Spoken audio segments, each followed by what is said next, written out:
Mga karagdagang tuntunin tungkol sa handog na pambayad ng kasalanan.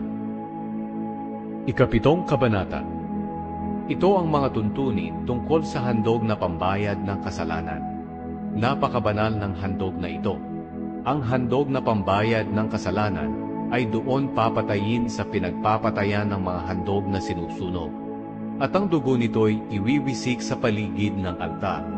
Ang lahat ng taba nito ay ihahandog, ang matabang buntot, ang tabang bumabalot sa lamang loob, ang mga bato at taba nito, pati na ang maliit na bahagi ng atay. Lahat ng ito'y susunugin ng pari sa altar bilang handog sa Panginoon sa pamamagitan ng apoy. Ito'y handog na pambayad ng kasalanan. Ang matitira ay maaaring kainin ng mga anak na lalaki ng mga pari. Pero dapat nila itong kainin doon sa banal na lugar dahil napakabanal nito.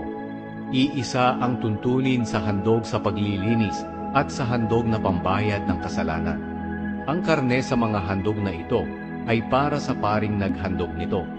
Ang balat naman ng hayop na inialay bilang handog na sinusunog ay para rin sa paring nag-alay nito. Ganoon din sa lahat ng handog na butil na inialay bilang handog na pagpaparangal sa Panginoon, na niluto sa hurno o sa kawali. At ang lahat ng handog na pagpaparangal, may halo man itong langis o wala, ay para na sa mga paring mula sa angkan ni Aaron, at paghahati-hatian nila ito ng pantay-pantay.